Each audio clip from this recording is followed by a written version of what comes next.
Hello, welcome to the Saroy channel. Wherever you are in the world, you're so welcome. I am so stunned by how many people have subscribed to my channel, and you guys are just amazing. You truly and absolutely rock. Thank you for your incredible support. And you know, there's nothing that beats a fantastic story. Stories are so uplifting and they really change your day. And I hope these stories are having that effect on you too. If you haven't subscribed to my channel, please do so. It'll be wonderful if you do.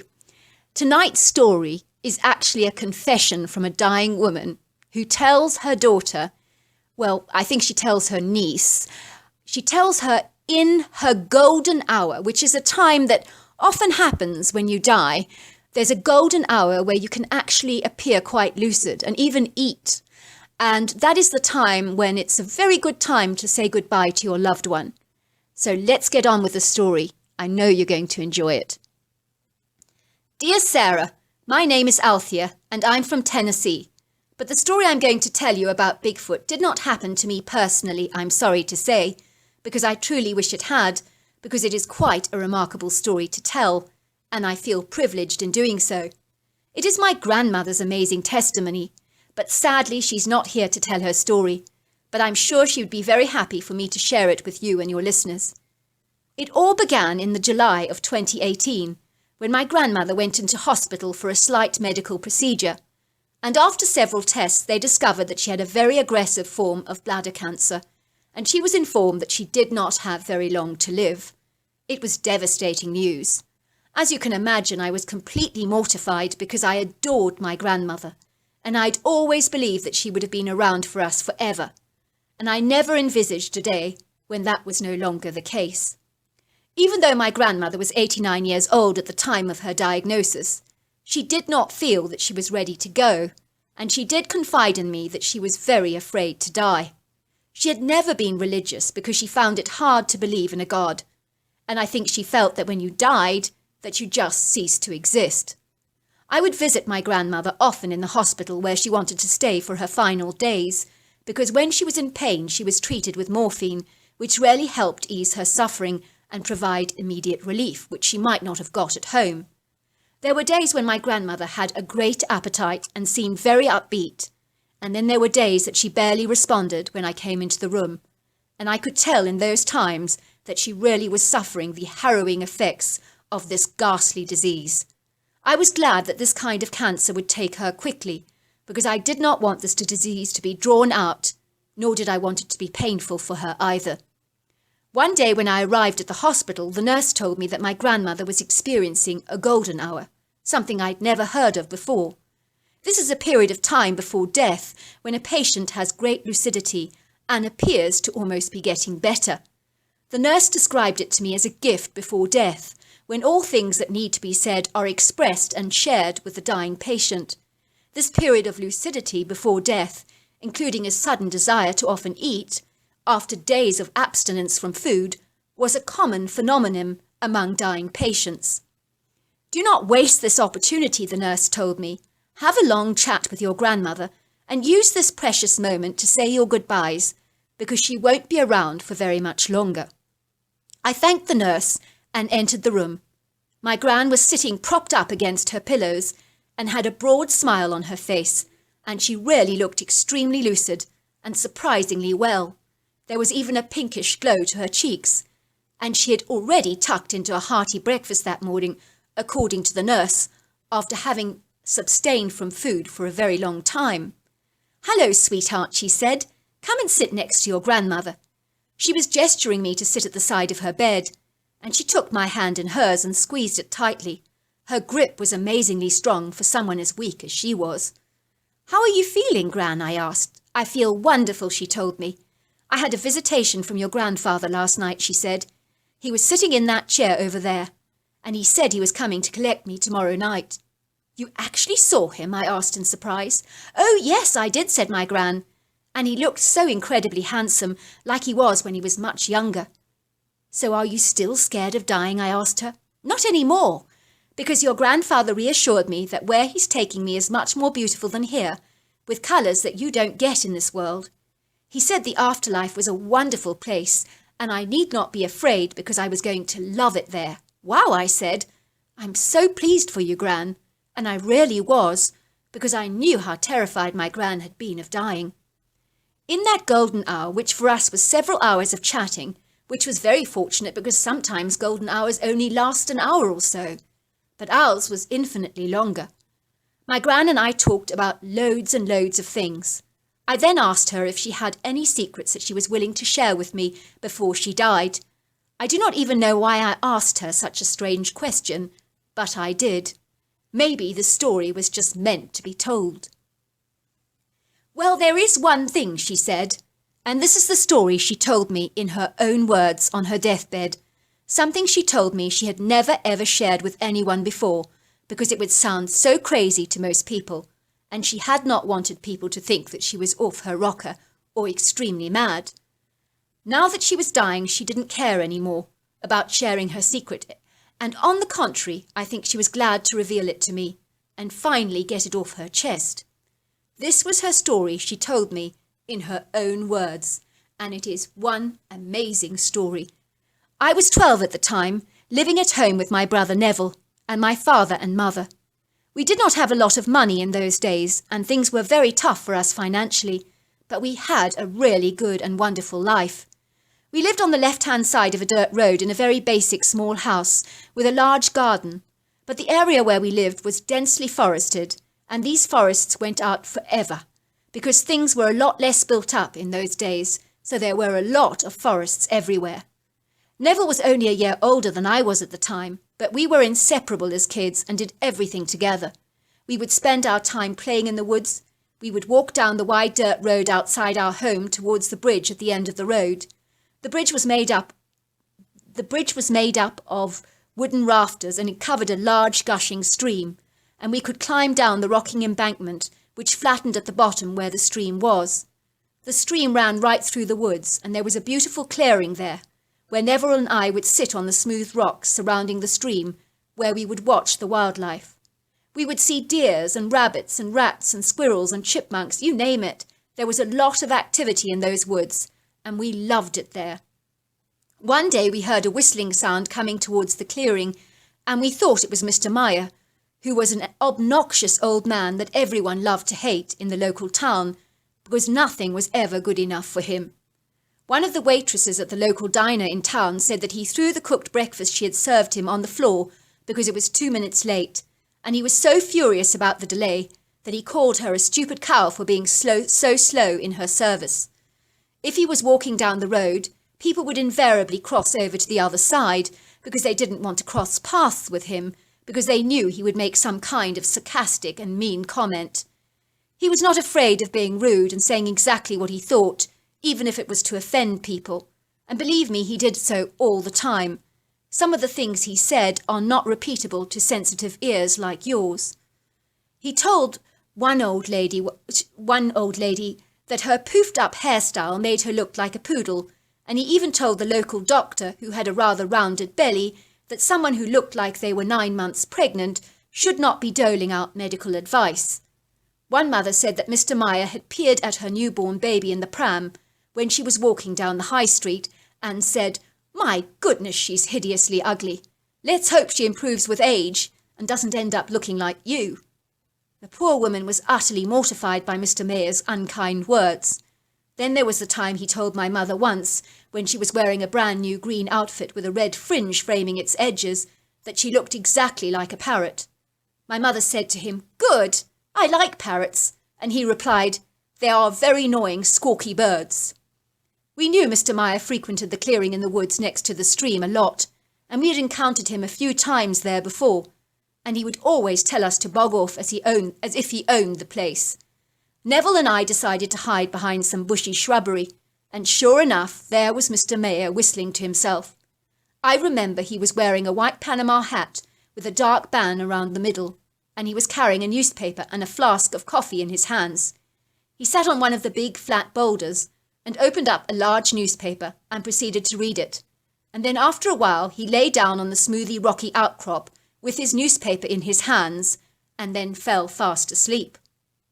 Neville and I started to giggle because Mr. Meyer was a terrible snorer, and it was so funny to hear those loud snores literally echoing through the entire valley. He really sounded so dreadfully pig-like that it was all we could do to hold in our laughter. Suddenly we heard something else copying exactly the same snoring sounds, and then we saw the strange humanoid ape-like creature standing yards away from Mr. Meyer, and he was mimicking his snores. You could see he was finding the snoring very funny, and as funny as we did, but seeing this creature imitating Mr. Meyer was even more amusing to us, and his imitations were very amusing. The creature went up to Mr. Meyer and started poking him with a twig, and Mr. Meyer kept slapping the areas where the twig had poked him, as if it was a mosquito, but all the while he remained asleep without waking up. The creature was delighted by Mr. Meyer's slapping response every time it poked him. I admit, for Neville and I, it was riveting to watch. The creature started poking its own skin with a stick and slapping the area it had poked, while making snoring sounds at the same time. His imitations were absolutely brilliant. Neville and I were cracking up, but we knew we daren't laugh or we would inevitably face the wrath of Mr. Meyer. Yet this creature was such a brilliant comedian, and he had no idea that he had such an appreciative audience watching him from behind some thick shrubbery. The creature took off Mr. Meyer's hat and put it on his head, and actually went to the stream to look at his own reflection. It was so funny to watch, and the hat was precariously balancing on the creature's huge head, and looked so ridiculously tiny on him because he had such a massive head. The creature, I asked, what did it look like? I know this is hard to believe, but it actually looked like a cross between a human and an ape, said my grandmother. You mean like a Bigfoot? I asked. Sorry, dear, she said. I've never heard that terminology used before. Well, describe the creature to me, I said. Well, he was covered with dark brown hair, and he had very long arms with human-like hands and feet, and he had a cone-shaped head.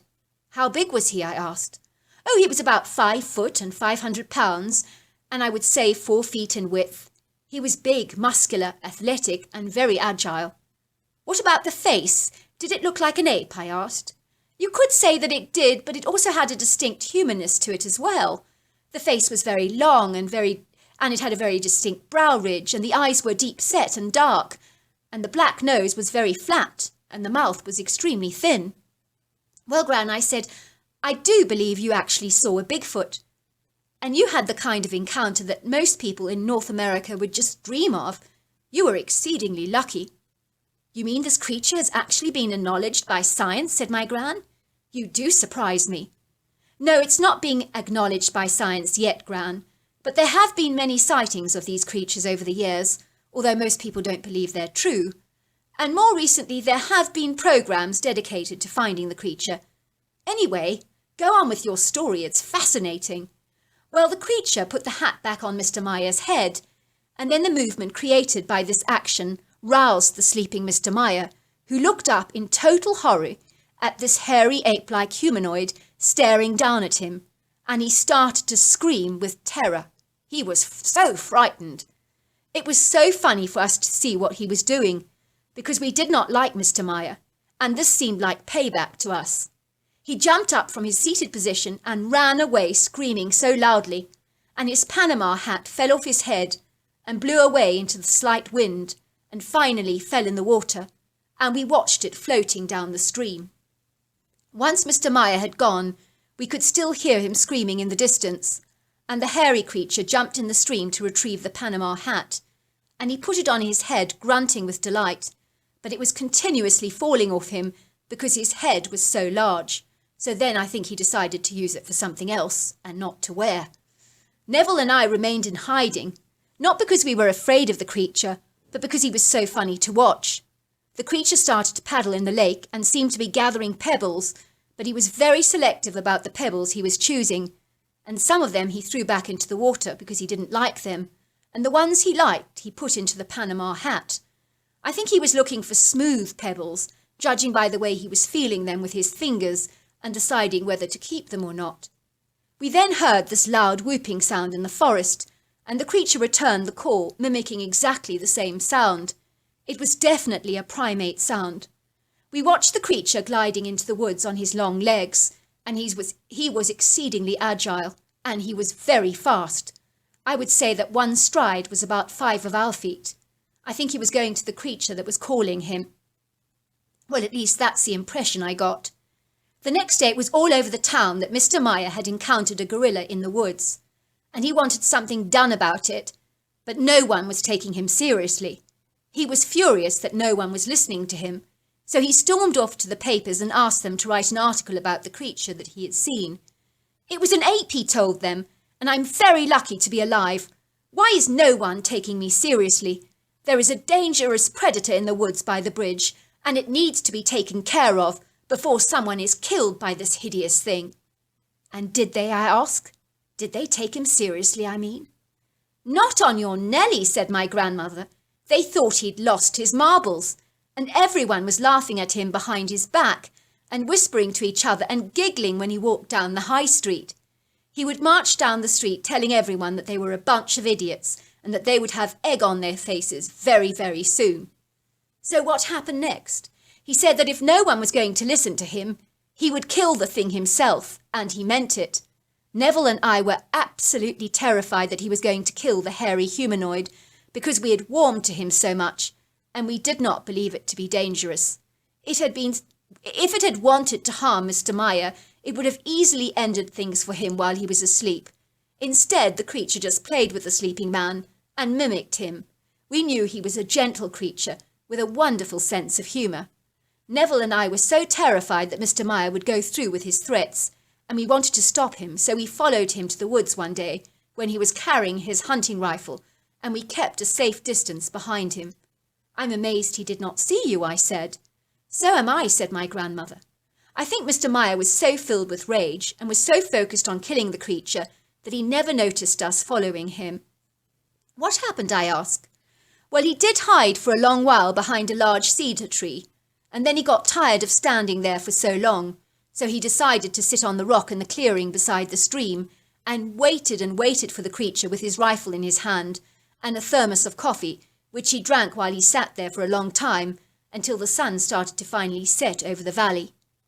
He hardly made a great effort to conceal himself, which was a little crazy because hunters know that you do not just sit there waiting for your prey to come to you. It doesn't work like that, because if they see you, they will always flee.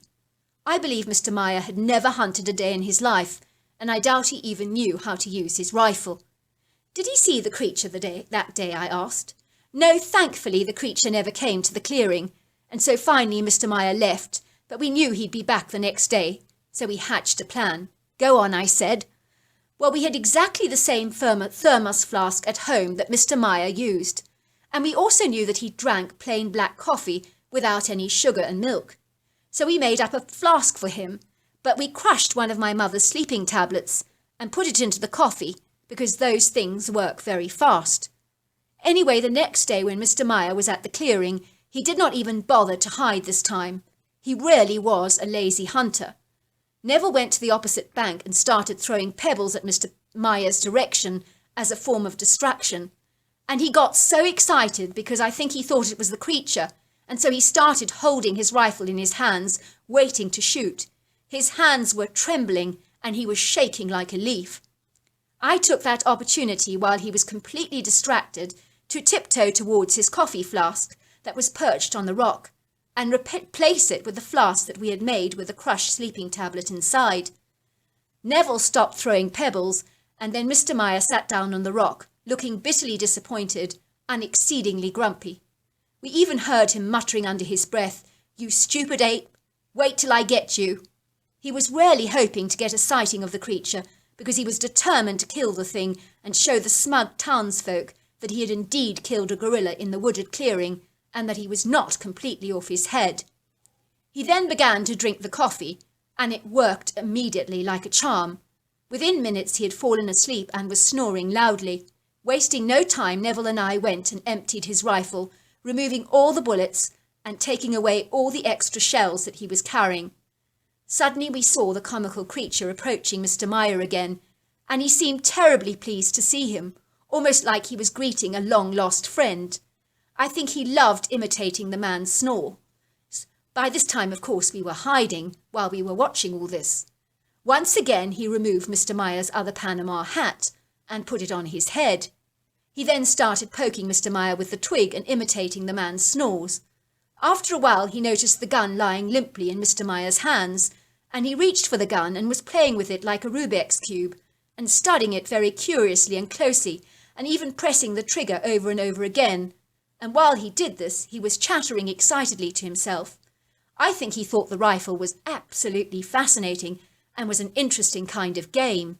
He loved the way that you could press that trigger backwards and forwards. Suddenly Mr. Myers woke up while the creature was playing with his gun, and his eyes grew round like saucers because the creature was pressing the trigger in his direction, and the look at Mr. Myers was, and he looked at Mr. Meyer with a delighted face. Mr. Meyer looked horrified because he thought the shells were in his rifle, and he probably thought the thing was going to accidentally shoot him. And he kept shouting, "No, no, no, please, please, no, don't do that, don't do that, no, no." Neville and I were laughing so much we were almost wetting ourselves. We stuffed our mouths with a handkerchief so no one could hear us, because otherwise we wouldn't have been able to help ourselves. Mr. Meyer ran away screaming, leaving the rifle in the creature's hands, and the creature just sat there in a squatting position, playing with the rifle and clicking the trigger all the time, backwards and forwards, backwards and forwards. He seemed to like the sound it made under his fingers. Then we heard a whooping sound coming from the valley, and the creature was so engrossed in what he was doing that he ignored the call. The whooping sound continued, but the creature did not respond to it, as he had on previous occasion that we had watched him. Suddenly we saw this huge black form racing towards the creature that was playing with the rifle, and she looked like a very angry mother. She was making a chattering sound that almost seemed like a tantrum, and she snatched the rifle from the creature, who looked very upset. It was then that Neville and I knew at once that this larger maternal creature knew what the rifle was, and she was having none of this. You could tell she was extremely annoyed just by her mannerism and body language. The hairy humanoid creature tried to retrieve the rifle from her, but the mother took it from him and threw it into the water, and the gushing current washed it away down the stream. "How do you know it was the mother?" I asked. "Oh, she was much bigger than the creature, and she had an air of authority about her. You could tell by the tone of her chattering that she was not happy with the creature and giving him a piece of her mind. The smaller creature looked upset about being reprimanded because his emotions were extremely human-like." "What did the mother look like?" I asked. "Well, she was very black, and her hair was long, and even that hair covered her breasts and her whole body. I would say she was about 7 feet tall and 700 pounds. She was far more intimidating than the smaller one, and if Mr. Meyer had encountered her, he would have seriously lost it. She definitely looked like a dangerous apex predator, but you could tell that she was intelligent and had a warm heart. Anyway, she pushed the smaller creature forwards, and he obediently followed her, but his face was turned towards the stream, and you could tell longingly that he was looking after the rifle. It had been washed away by the current, and the poor thing looked very sad that he had lost this lovely toy. "Wow, what a story," I said. "What happened to Mr. Meyer?" "Well, he never said a word about what happened to him, and he retracted his statement of having seen an ape-like creature. He said it was all a case of misidentification, and he'd just actually seen a bear." "Wow, so he actually lied." "Of course he did, because he didn't want people to think he was barking mad, because everyone in town thought he'd lost it. Everyone knew that there were no gorillas loitering around the woods. Neville and I swore to each other that we would take our secrets to the grave, because the last thing we wanted to do was to be subject of gossip in our small town. It was wonderful because we were able to enjoy the wooded clearing by the stream all to ourselves, because Mr. Meyer never came back there. I think he was too terrified of encountering the creature again." "Did you see the creature again?" I asked. "No, never. I think the mother was possibly keeping a stringent eye on him after she caught him playing with that firearm.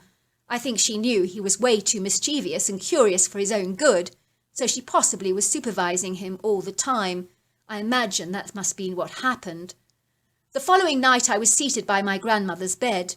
The golden hour had long since passed, and my grandmother was now dosed up with morphine and was lying in bed unresponsive. I knew that she would be going soon, and I was desperately sad. I know it sounds crazy, but I'm almost sure I felt a warm presence suddenly entering the room. And then I looked at my grandmother, and she looked up and said, "At last you've come." And she was looking towards the chair. She smiled for a second, and then moments later she just died, very peacefully. I could feel that warm presence suddenly leave the room, very suddenly. I told the nurse what had happened, and she said it was common for dying to see deceased loved ones before they actually died. And she said on many occasions she had also felt a warm presence in the room. And there were even dying patients who had claimed to see angels. She told me that it was a privilege working with the dying because they taught her so much about life and had taken away all her fear of death. Obviously, I miss my grandmother dreadfully, but I'm so glad she shared her Bigfoot story with me that I do hope you and your listeners enjoyed. I know that the hairy man is real because my gran would never make up a story like this unless it were true. Her brother Neville was alive for another year after her, and I told him that I knew about his sister's Bigfoot encounter. He was amazed that she had told me the story, but he confirmed that it had happened exactly the way my grandmother described. So there you are. That's my story. I just want to say that that is the most incredible story. And isn't it amazing how when the grandmother, she asks the grandmother, was it a Bigfoot? The grandmother had no clue what a Bigfoot was. So what an amazing story. Until next time, goodbye and good night.